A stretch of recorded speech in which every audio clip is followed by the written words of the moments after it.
Buck, modern day mystic and writer, says, argue for your limitations, and surely enough, they're yours. And I couldn't agree more.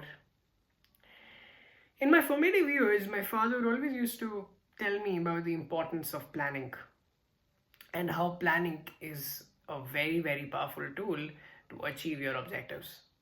And he used to plan for everything, be it planning for our vacations, planning for his daily work. And this really got into me. So I started planning for everything that I wanted to achieve. I made a 5-year plan to impress my crush. I made a 2-year plan to become the most popular guy in school, and none of them worked. So in 2015, when I finally realized that I wanted to be an entrepreneur, I sat down with my parents and made a 10-year plan. This 10-year plan looked something like this. I'd first do my graduation, then do my MBA, then work for 5 years in corporate, earn some money, save some money, and then finally start my own company, right? And this plan made a lot of logical sense for someone coming from a middle class background. However, in 2016, everything flipped. Everything changed. I was in 12th standard at that point of time when my mother was diagnosed with T-cell lymphoma. It's a form of cancer, and we were advised that she had a 20% survival chance.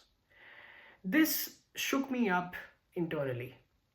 I was unable to motivate myself towards the plan that I had set up for myself. My grades dropped, people around me started to question me, and I really did not know what to do at this point of time. But every now and then, there was one thing that was still motivating me. That was taking out some time to read about entrepreneurship. So I asked myself a very crucial question. Do I really have to, follow this 10-year plan to become an entrepreneur? And I decided and promised myself that as soon as I get into college, which at that point of time looking very, very difficult, I'd focus to become an entrepreneur.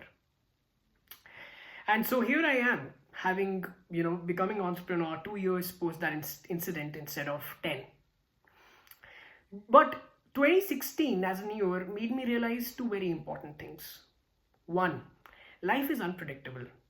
It's really, really difficult to create long-term plans that have a very high rate of success.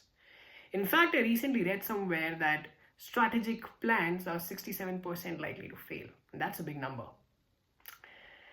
This further made me realize that instead of trying to plan everything, the focus needs to be on the real objective. We often get so consumed by the plan, and the plan often ends up becoming the center of attention, wherein it's only supposed to be a tool and not the main objective, right? The second thing that I realized is that limitations can become stepping stones only and only if you are driven by that one thing that you really want to achieve, right? Because that one thing will help you fight whatever is holding you back. And that's exactly what entrepreneurship did for me that year. So I devised a 4-step plan to counter any limitation that I'll face. Now this 4-step plan looks something like this. And you guys can, of course, use it to handle and turn your limitations into accelerators. Step number 1, try and understand your limitation. Dig deep and see what it really is. Often we are so consumed by the circumstances that we are not really able to see what the limitation is about. And hence we are not able to adapt to that limitation. Step number 2, focus on that one thing that you want to be or that you want to achieve in the next few years of your life. And let all the other distractions fade away. When you do this, that one thing will become such a powerful motivator that you won't have to look at 5 different things to motivate yourself. Step number 3, try to put yourself in a situation where you are continuously forcing yourself to evolve, to improve. Try to become an infinite learner. And this would only happen if you are creating an infinite learning loop, right?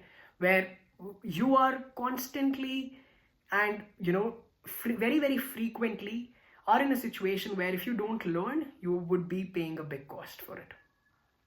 And step number 4, ensure that you are not planning too ahead in the timeline, because planning long term is pretty much like predicting the future. It's very difficult to predict all the uncertainties and the externalities that might come in. So it's very, very important to keep short plans, say between 3 to 6 months. Now, I'll be sharing 2 instances or 2 incidents where I was able to use this process to turn my limitations into accelerators.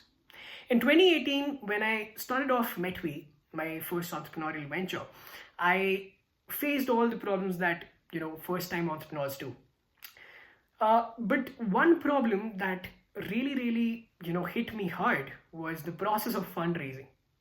After successfully launching the product and getting a great response, I thought that fundraising is going to be an easy exercise. However, I faced rejection after rejection after rejection. I spoke to a lot of experts, a lot of people who suggested that it was my lack of experience that was really becoming an obstacle, that was really becoming a limitation. And I believed so at that point of time. But after introspecting a little bit, I realized that investors are not really bothered that much about experience. What they're really looking for is investing in, people who know their business, who understand entrepreneurship as a process. And if I'm able to do that, I would be able to take the next step forward. So I took up a challenge for myself that I'm going to learn something more about entrepreneurship on a daily basis. But I knew that I had to create a loop to keep myself engaged in this activity on a continuous basis. So I promised my team that on a daily basis, I would be sharing some knowledge, some experience about entrepreneurship. This made me go back to those books, go back to those podcasts, and learn something new on a daily basis. Furthermore, I decided to take a lot of free workshops across colleges from Delhi University. Now, each time I wanted to improve the quality of my workshop, I had to go back, read more, increase my knowledge, come back. So I was stuck in a loop where I was compelled to learn more and more and more and more. And interestingly, it was one of these workshops where, someone who attended got so impressed that they eventually introduced us to our first investors. So I think it's all about understanding that when you look at this process, it wasn't really the lack of experience that was my limitation. It was the lack of understanding, lack of knowledge about what entrepreneurship really is that I had to work on.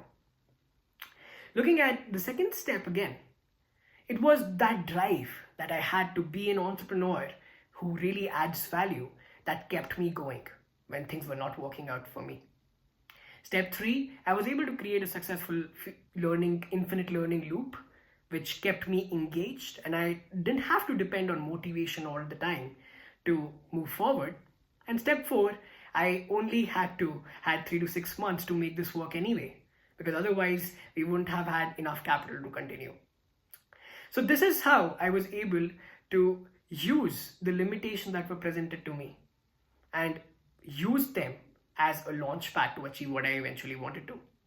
Now, talking about the second incident, this goes to 2020. We were at a position where we were planning to launch our new product, and we were in talks with a lot of investors, and nobody expected when the pandemic happened. And it really struck us hard. The investors that we were in talks with either gave us very harsh terms or completely backed off. We were also informed that Delhi government had seized our second fund release that was promised during our first investment. Suddenly we were in a position where we had just a few months to do something, to pull out a rabbit somehow to ensure that we are able to survive and sustain our business. Again, the problem here was not really the pandemic or the circumstances.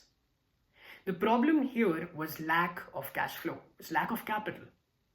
And I knew that if I was able to solve for this problem, this limitation, we would be able to sustain ourselves. So I observed that a lot of people at that point of time during the pandemic were facing difficulties in learning skills and getting the right opportunities, for which we at Metvy curated a customized learning experience for them, where through curated mentorship to help them understand how to learn things and how to connect with the right people from the industry, so that they are able to get the relevant opportunities. Now, this initiative not only helped us increase our cash flows, but also helped us eventually launch our product and then further raise a second round of funding. Again, in this situation, I followed the same process, the same model. Out of all of these incidents, what I've really realized is that life is really unpredictable. Anything can happen to you. And there is no way whatsoever to be always prepared for a unique situation. So I think it's very important to look at small, tiny, crisp plans and trying and ensuring that you are focused on the objective and not the plans. And secondly, change the way you look at your limitations. Don't try to focus too much on the circumstances. Find out what the real problem is, and it will really help you look at how you can turn these limitations into your accelerators. Although I still miss the Goa trip that never happened, which my father had planned for. On that note, thank you so much for giving me your time.